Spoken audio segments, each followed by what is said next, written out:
All right, we're live. So, welcome to another Run Wild with Us and Ask Us Anything. I am Lisa Kastner, and I am the founder and executive editor of Running Wild and Rise Presses. And I am here with you on Thursdays between 5 and 6 p.m. Pacific Time, 8 and 9 p.m. Eastern Time to answer any old questions that you might have. It can be around publishing, it can be around the business of storytelling, it could be around the craft of writing, it could be why my logo's behind me. It could be about the process associated with pulling together an anthology. It could be about editing. It could be about writing itself. It could be about creating your own business. Heck, get creative. Ask us whatever you want. Now, typically, I am here with some of my phenomenal editors.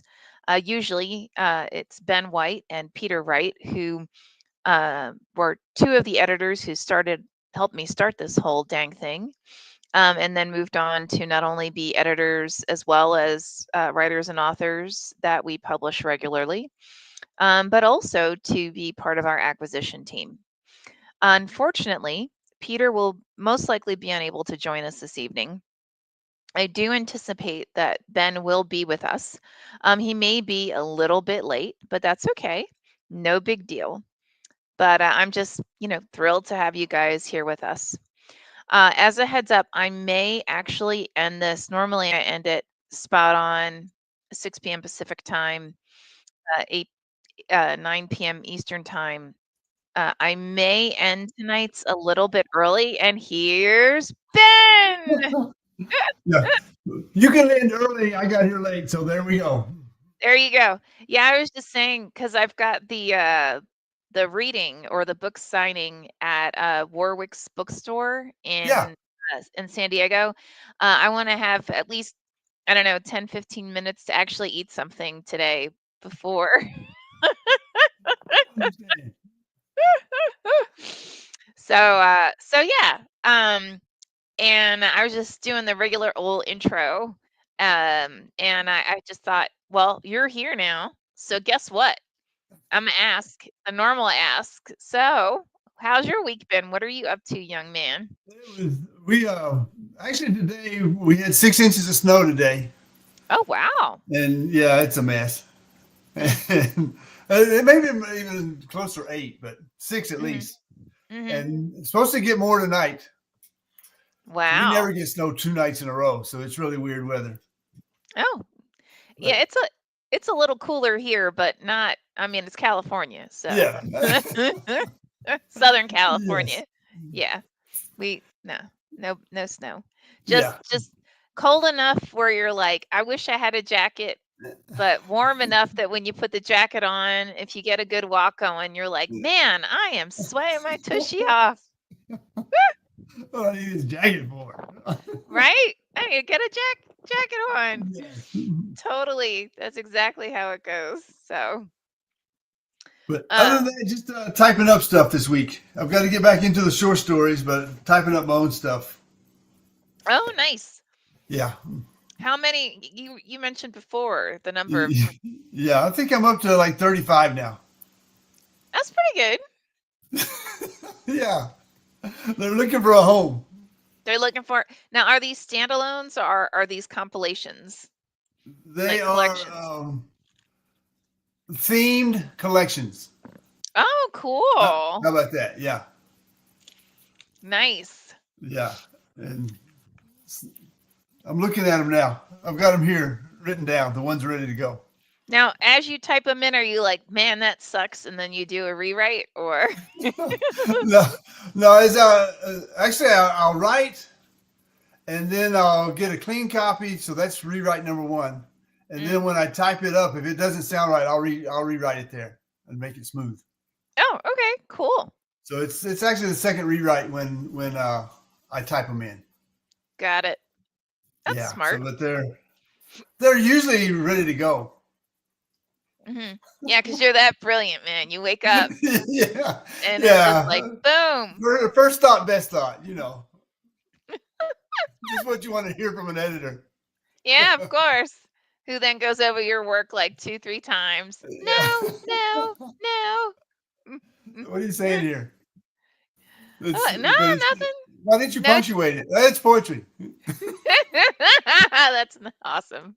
It's poetry. Who said there has to be punctuation? Yeah, you don't need to punctuate that. Oh my.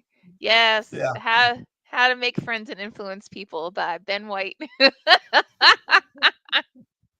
How to get over?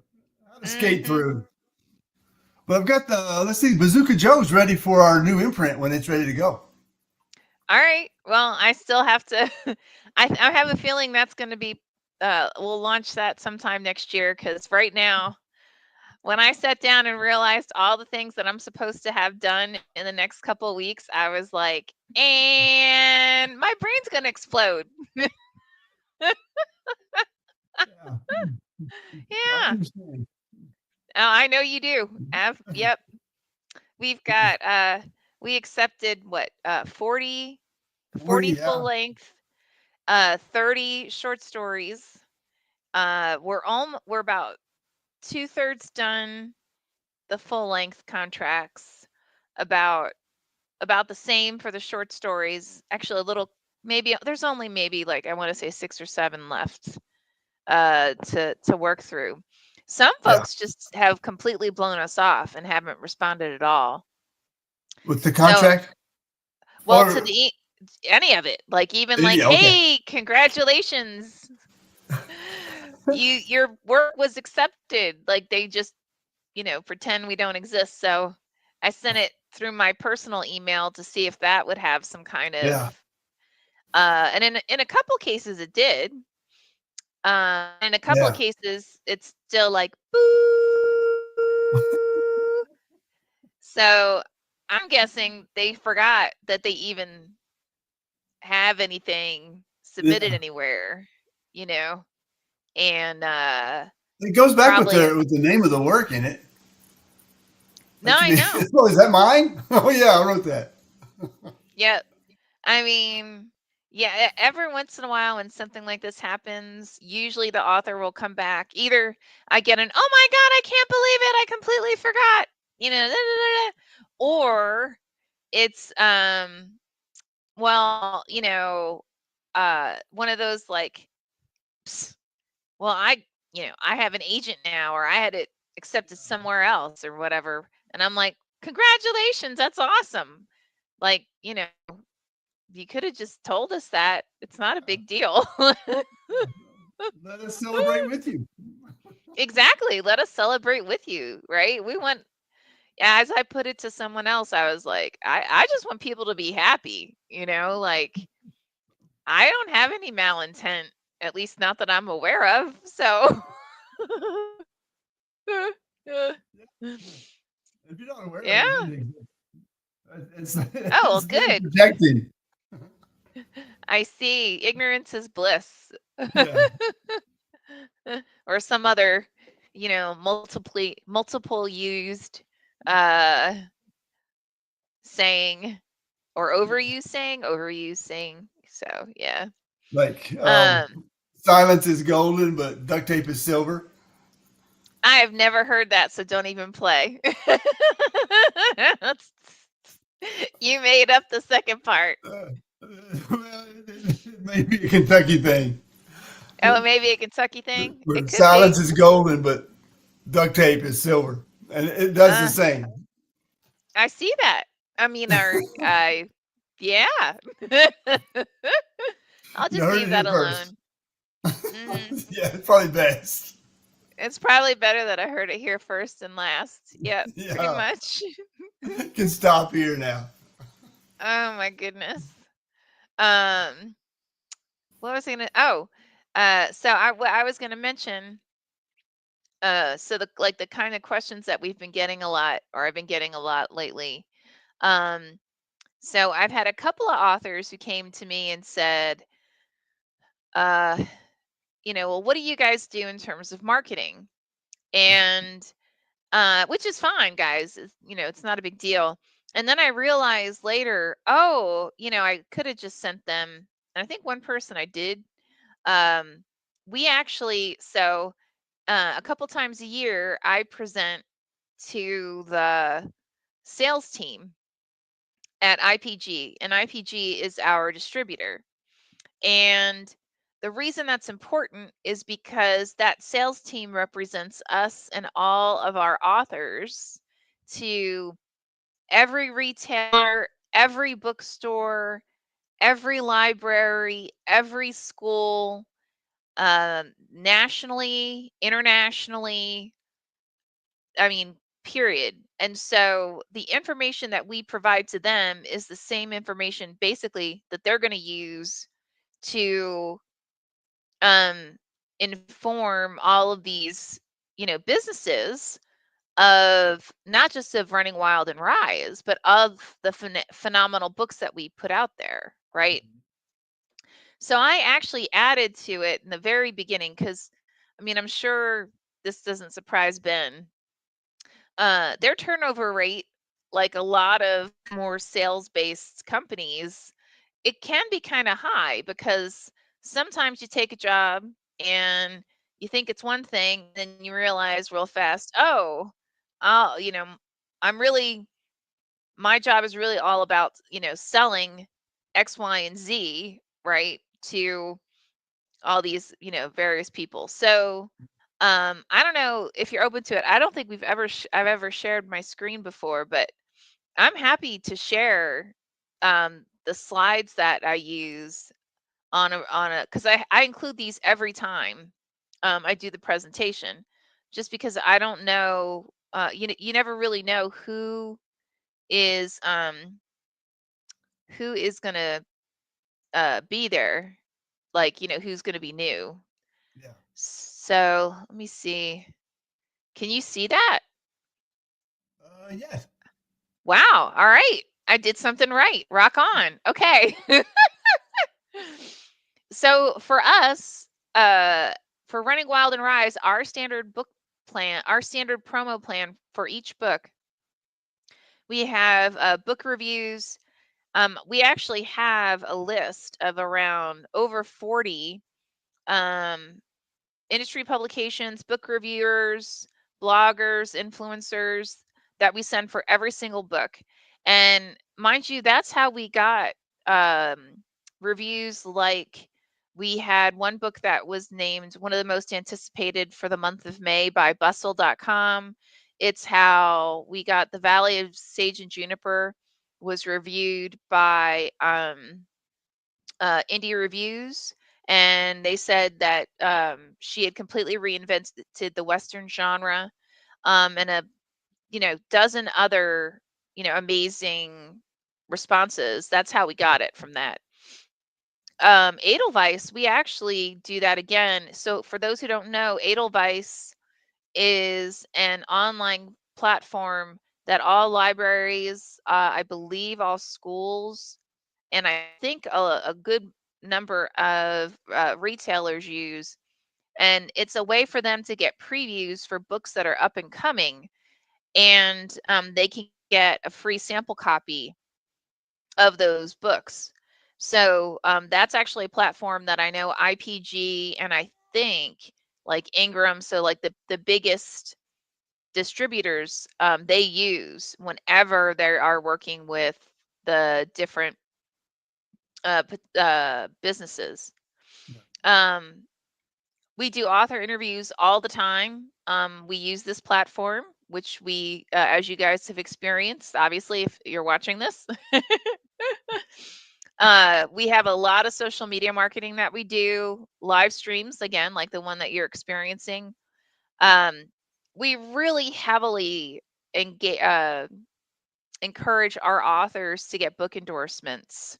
And if they have a hard time getting book endorsements, we then sometimes will, because mind you, we've already published like 140 books. So that means there's a lot of authors out there who we already work with who may be willing or happy to minimally read your book and potentially give you an endorsement or help you in finding others to actually give you endorsements, right? So there's that. Um, we actually have, well, our current mailing list is over 17,000 registered recipients, meaning like people actually who signed up. That said, we've been cleaning that up quite a bit lately. We've got like the broader number, and then we have smaller, more targeted lists associated with it.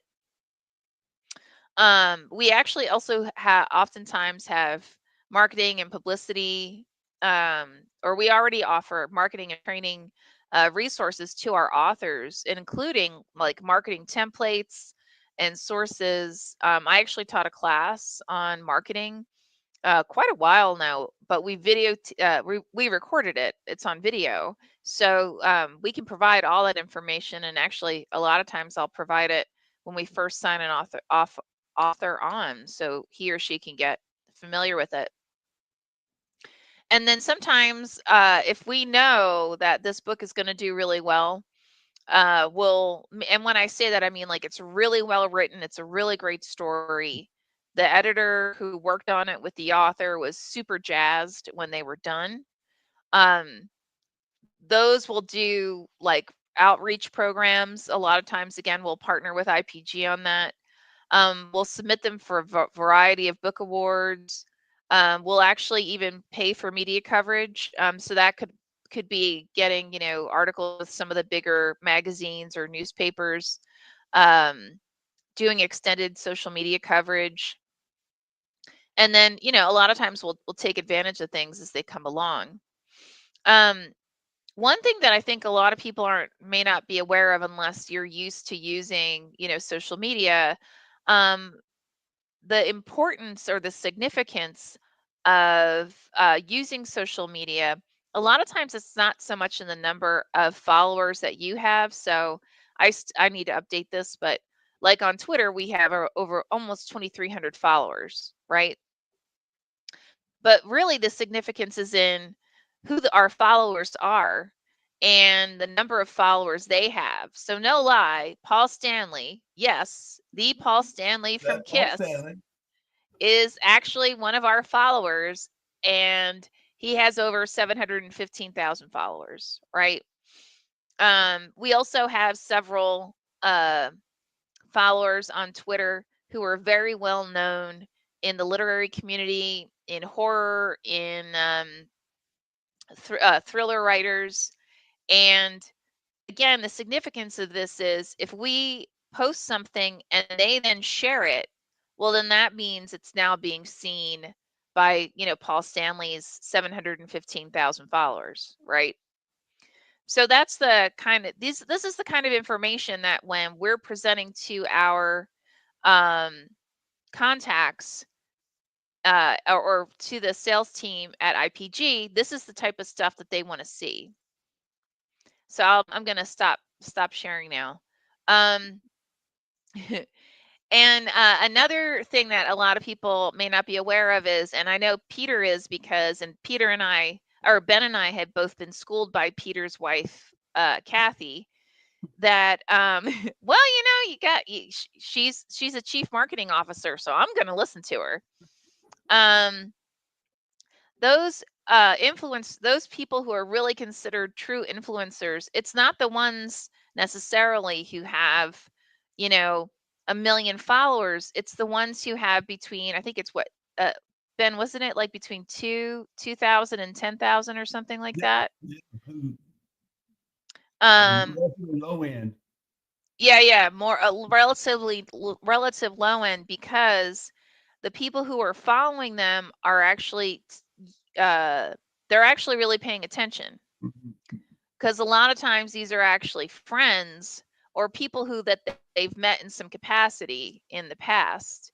And so if those individuals endorse a title or a story or whatever, they're really endorsing it. Like they've actually really read it, and the people who are following them trust them enough to then say, "Oh, you know what? I want to check this out." So, us providing that kind of information around our social media, it is really, really invaluable, not only for that sales team, but also for those that they are going to then present to. So, just, providing that information. If you are watching this and you're like, what the heck is she talking about? And you've got questions, we love questions. So you can go ahead and pop your questions into the comments section of whatever venue you are watching us on. And I always go back and we always check it. And what'll happen is the next time we have a Run Wild with us, Ask Us Anything, we will be sure to address your question, and then each of us takes a turn in responding to it. Cool? Cool. Okay. Uh I don't know, Ben, did I miss anything? I mean, that's all the big stuff, right? Or yeah. Okay. Yeah, that not just that helps sell our efforts to IPG and tells them, hey, we're trying too. So it firms up the partnership. That's what I said. No, that's true. I mean, the last time I presented to them was this past May, and it was our January to I think April uh, books for Yeah. 2025. And they were like, "Man, you guys are rock and rollers, right?" And because they didn't, until we explicitly put it in front of them and said, "Look, Yeah. this is what we are doing, right?" And like, this is why you need to pay attention to us. They didn't know. Yeah. Well, it's not that I didn't tell them, but you get when someone, it's one thing when someone gives you the information like in an email or whatever, and it's another thing if they're presenting in front of you and they say, "Hello, look at Here's the number. this. Yeah. Yeah, here are the numbers. Pay attention." So um I was gonna and then so I'm gonna do another one of those. I have my next set of presentations is the week of the 18th. So I have to have the new deck into IPG by November 11th.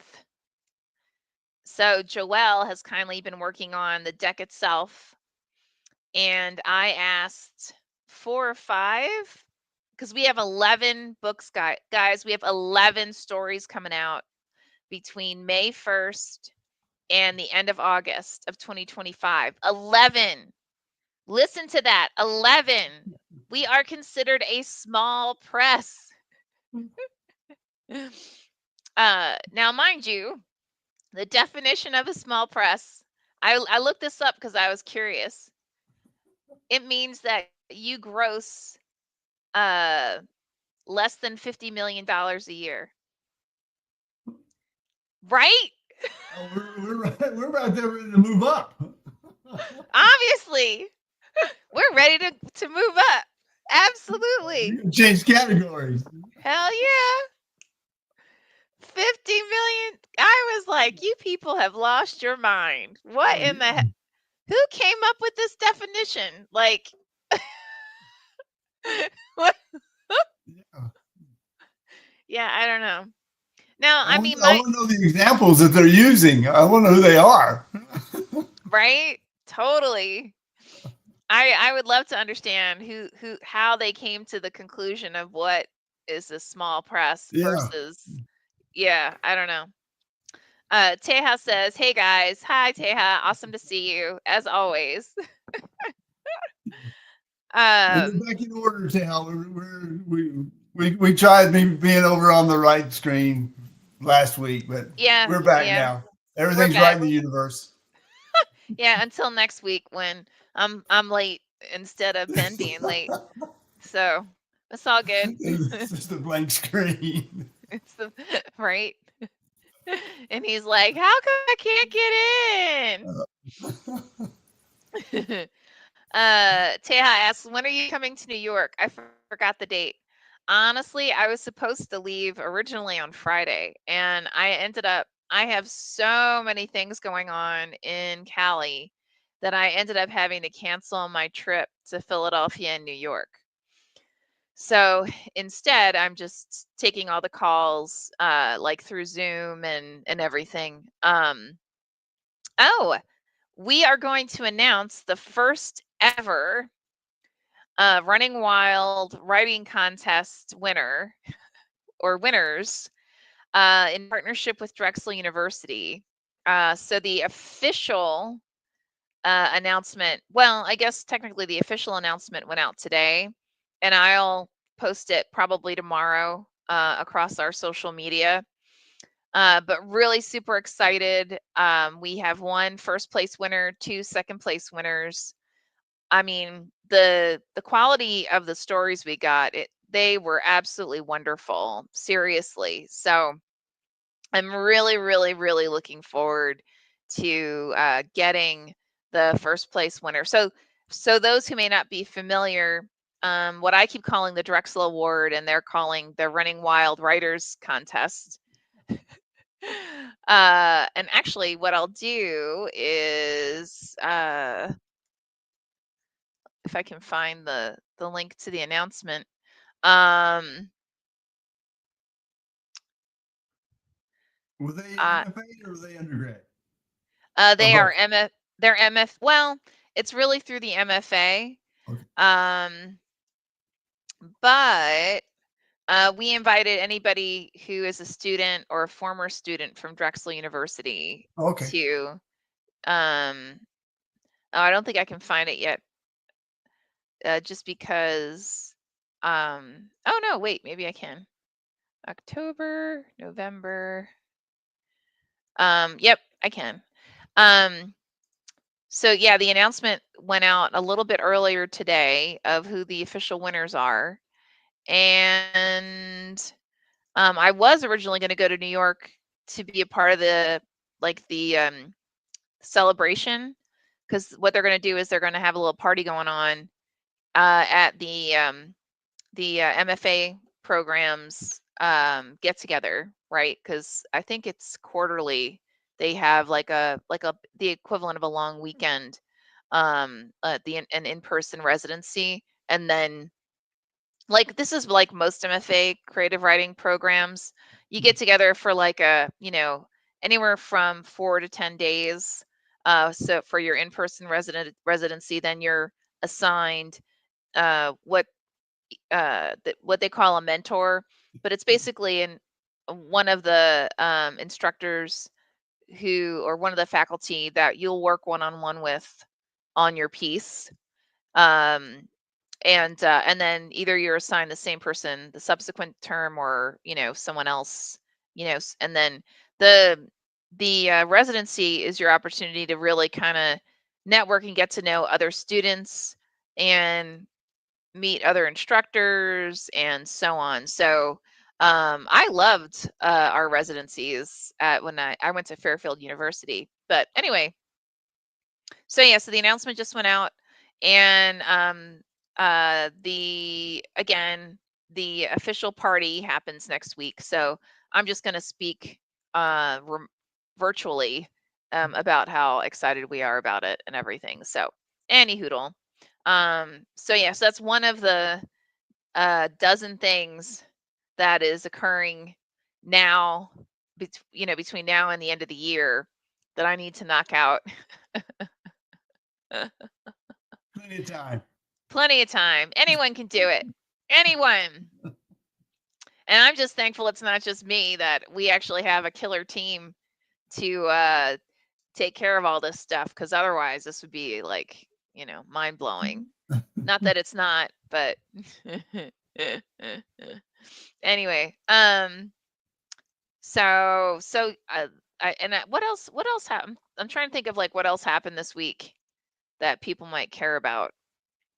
Not, and I'm intentionally not talking about the election because I don't want to. So um Yeah. yep, so we're finishing up. There's enough people talking about it. I guess we don't have to. Exactly. No, we don't have to.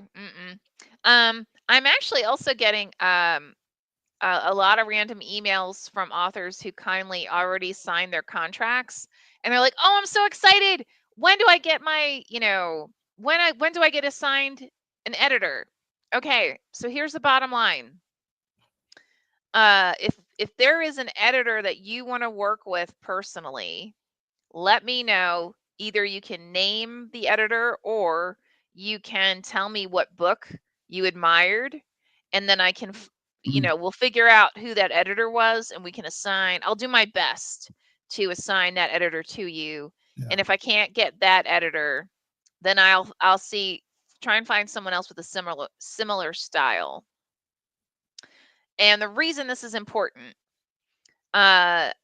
at least as far as I'm aware, there are very, very, very few publishers that will actually do this.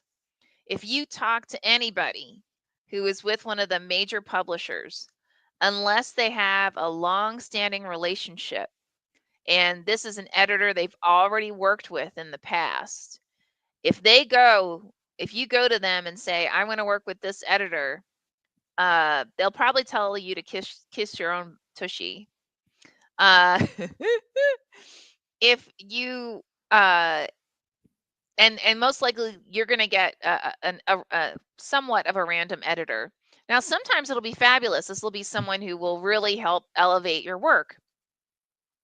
And sometimes it'll be someone who they clearly, they don't understand the genre you write in. They don't understand your writing style.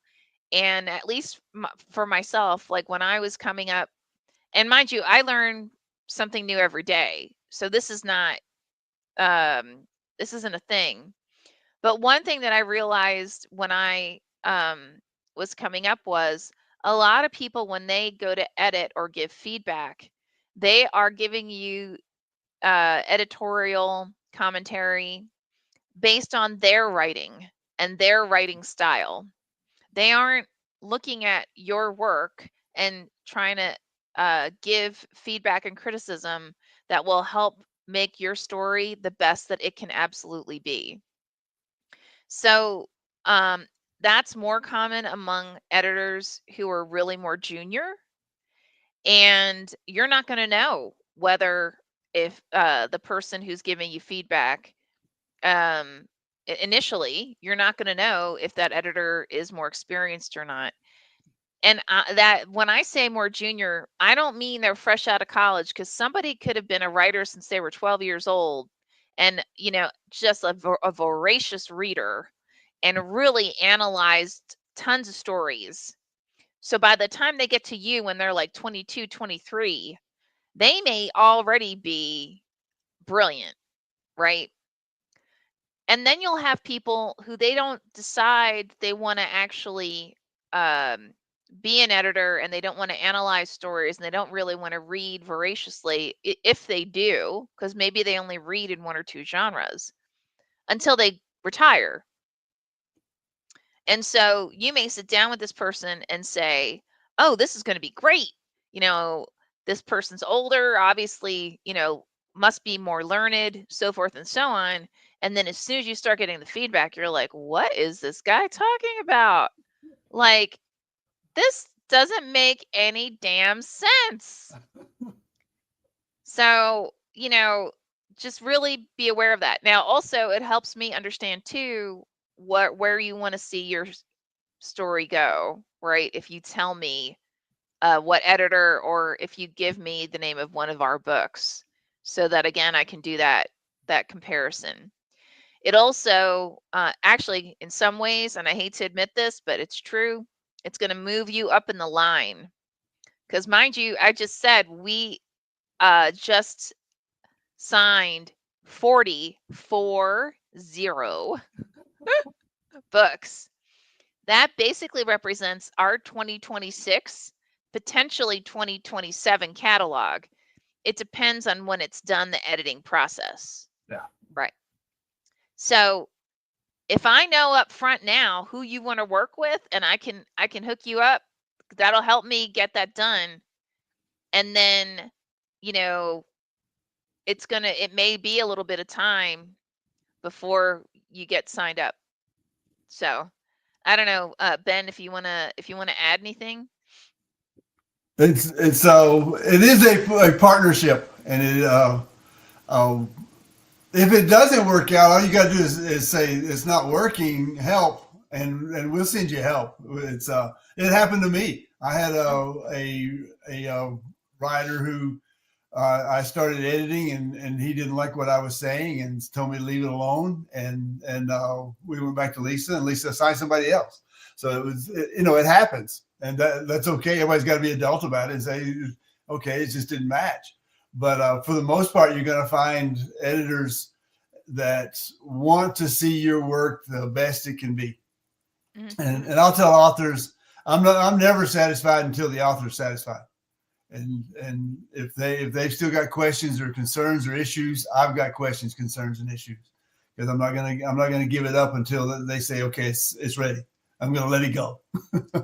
And then it goes to production, and it's not even over then, because even in production there may be some things that we see, or the productionist catches and asks questions about. So we're still working together, and how the cover is going to look, and the cover art, and those things still continue. The conversation still continues. But it's at that point, once it gets to production, we work so well together, or closely together, that it looks like we worked well together, no matter what. mhm. Oh, stop. Yeah, but it's got to be that kind of understanding, Mhm, relationship, where the editor has to understand, hey, this is the author's baby, and spent so many dark hours. And I saw it once: write the book you want to read, because after it's done, you're going to read it 75 times to get it right. And uh, and then the author has to understand that we're not trying to project what we want in the book, other than the best book it can be. It's mhm, it's not my book; it's your book, but I've got questions for you to make it better, or mhm. suggestions to make it better. Yeah, exactly. And, we've had instances where authors came in and, um, either they were upset because they felt like they weren't getting enough feedback, or they were upset because they felt like they were getting too much feedback, right? And, again, uh, they just come to me, and we'll chat about it. And sometimes, actually I'd say most of the time, they're more so just double checking, like, is this normal? Because maybe they've never been published before, like, they're meaning like a novel length work has never been published before, so they weren't sure if this was okay. And every once in a while, I mean, it's so rare that we have someone who asks to be reassigned. And honestly, it's really, really rare. Now, what's interesting is I have had about a half dozen people, and about a half dozen people who came to me after, uh, like, they had asked to be reassigned, or they went to another, they work with a different house, a different company. And they came to me and said, some will flat out say, you know what, I was a jerk. Um, and now I know this because I worked with this other company, and I now understand the value of what you guys are bringing to the table, right? And the value in the way that you operate compared to others. Or they'll just say, oh, you know what? They'll infer that they work someplace else, and they'll come back and ask if they can submit to us again, which of course you can, you know.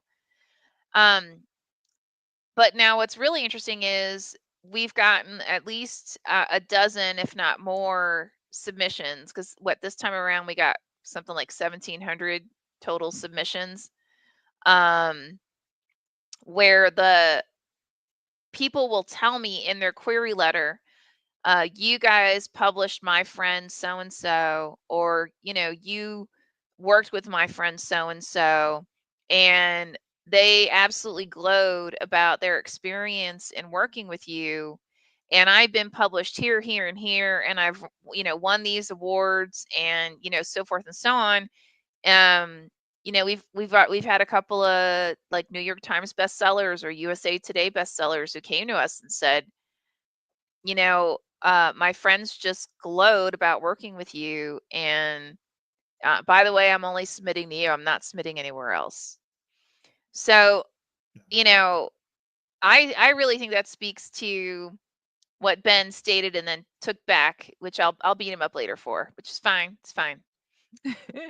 How well we work together and how we really go out of our way to pull in not just the author, but all the people who are key in this process in this food chain to make this story go to market and get it out um, to potential readers. So just wanted to put that out there. uh, so TJ, who's a dear friend, he's like, who could ignore that voice saying hello? Well, if it's Ben's voice, I mean, damn. Me, TJ. Howdy. And if it's my voice, I sound like Minnie Mouse, so I don't even know why. It's funny. Someone commented this weekend to me like, "Oh my God, it's so awesome to hear you talk because you have this like very feminine, like higher pitched voice, and then you come out with you like expose of all of this like vast intelligence, and everyone's just like, holy shit, you know." And which I find hilarious because the last time I used to do a lot of voiceover work, and I would have asked to do like ads and stuff like that. And the last time I did one was when my husband and I first moved to California, and an old friend who I've known since I was like 2.5. Hi y'all, Ben and Minnie Mouse there. Hell yeah. But I've known her since she asked me if I would do an ad series for her, and I was like, yeah, sure, of course. So we go into the studio because they actually used the studio for it. And the producer I don't know what I was doing, but he all of a sudden he's like, okay, look, now I need you to read this without trying to sound sexy. And I'm like, oh my God, I sound sexy? What the hell is wrong with you?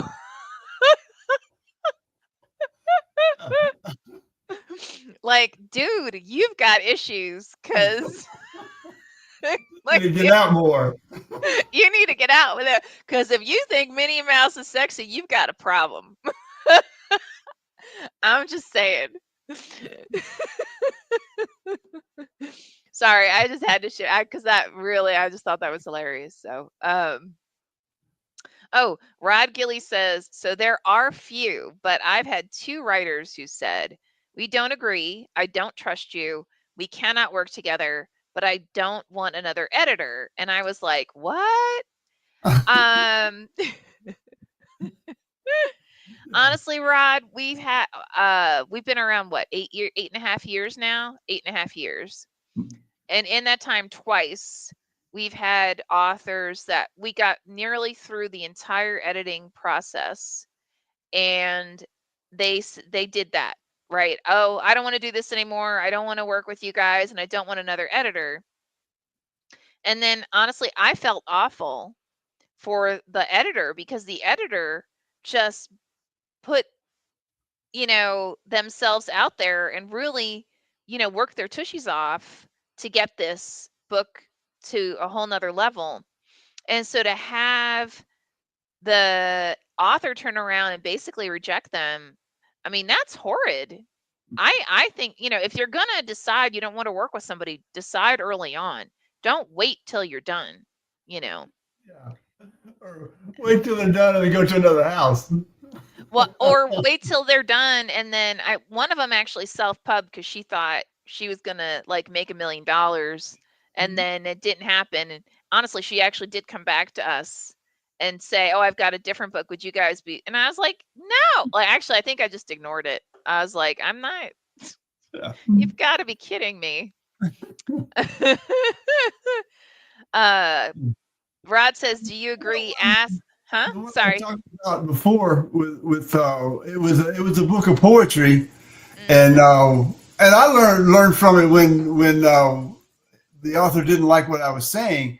It mm, was probably because his rhythm of his poetry was West Coast, where I was reading it from the South, and that's an issue. You know, I hadn't thought about it before until then. I said, well, that's I'm reading. I'm not reading it like he wants it to be read, and mm. so that was an issue.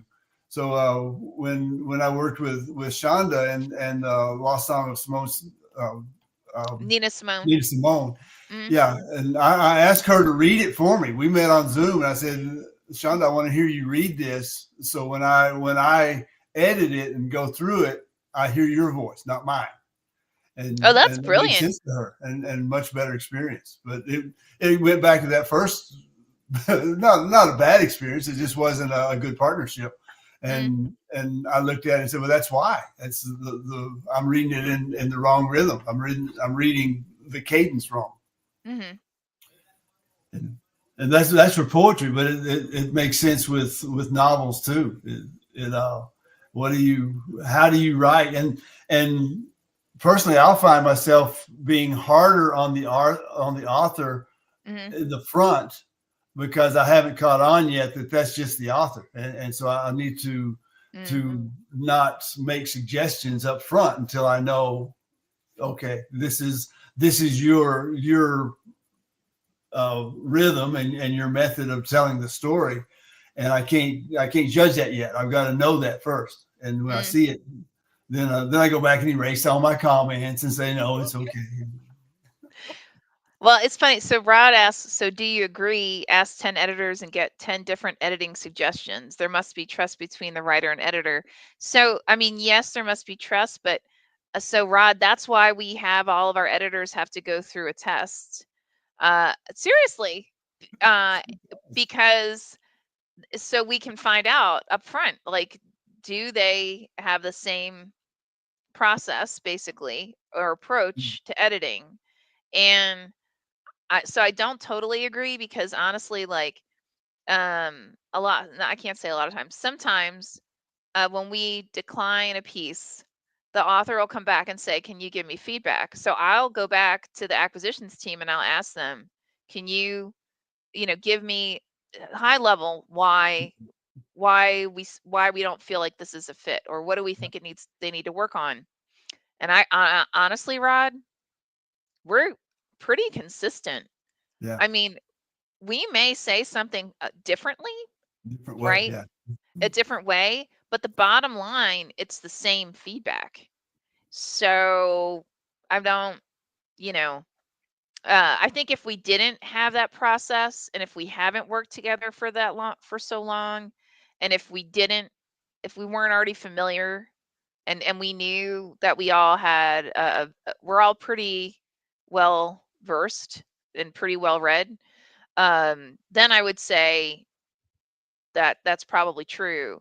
And I think, yeah, if you're going out and you're talking to, that's also why when authors come to me and ask about hiring an editor, and they're like, is this a good move and what should I do? I'm like, you need to get, um, you need to go to them and ask them for references. And then you need to actually reach out to those references and find out, how did they work? How did that editor work with those people? And find out what kind of stories they're used to editing. Because your friend may recommend to you a Ben who, you know, he can do commercial, he can do actually pretty much any genre, he can do poetry, and then they'll recommend someone else. You'll find someone else that someone else recommends. You just wrote a book of poetry, and that other person, they've never touched poetry before, so they don't even know how to properly structure um, a poem, depending on the style and so on. So that's when you start getting all the kind of messed up stuff, right? yeah. Because And sorry, go ahead. well, no, I was just thinking about the difference between me and Peter, and Peter will look for good writing and then look for a good story. I'll look for a good story and then look for good writing. Yeah. And that sounds different, but at the end, it comes out to be the same, because it's just the preference of how we approach it, and the skill with how we approach it, and because and if I come across a story that this the writing, it's just not meeting up with the story, I'll ask Peter and get his input on the writing, and usually we'll agree, again in different language, but we'll come to the same conclusion that it's whether we call it overwritten or just too detailed, or, or whatever it is. whatever it is. Yeah, and honestly, like, we have some authors who come to us. Like, I actually have a couple of dear friends who they're writing middle grade. None of us know anything about middle grade, right? So if they come to me and they ask me would I be willing to read it, I'm happy to read the first couple of pages, but in all honesty, I don't know jack shit about middle grade. I don't know about young adult. I mean, again, I know how to read it, but I would not be a good editor for it. And because none of us are well versed in those specific areas, we would be a disservice to a story that is officially intentionally being written for those markets. So TJ says, I've only had 2 bad experiences with editors over the years. Mostly I have been blessed with editors who, even when they challenged me, made the book better. Honestly, officially, like, every time I've submitted something to a publication for an editor, I have always had, again, TJ, similar to you, I feel like I've always had a very positive experience, and I've been blessed in that when they challenge me, it makes me think. And like Peter's edited a few pieces of mine, and he knows how to ask leading questions where I'm like, oh my gosh, I never thought about that. All right, let me take 100 steps back and see, how can I make this better? Honestly, Ben does the same thing, but to Ben's point, it's in a different way, right? But at the end of the day, that the intention is the same. So And I think sometimes if I'm taking this from my own experience, when that editor points something out, that whether your writing got lazy or the story doesn't mesh and flow like it should, if you're being honest with yourself, you know it. yeah. And just say, it's a good catch. I remember what I was doing when I wrote that, or not doing when I wrote that, and I can make that better. And I'm glad you caught it to make it better, and hold me to be honest and keep the story true. Absolutely. Rod says, Running Wild press editors are in a league of their own. I've heard on social sites, my previous editor said this, you say that. I ponder why is he or she a previous editor, and I ask them to trust me. Yeah, everyone has their own experience. So, I don't know. Ben, have you ever had like a really bad experience with someone editing your own work?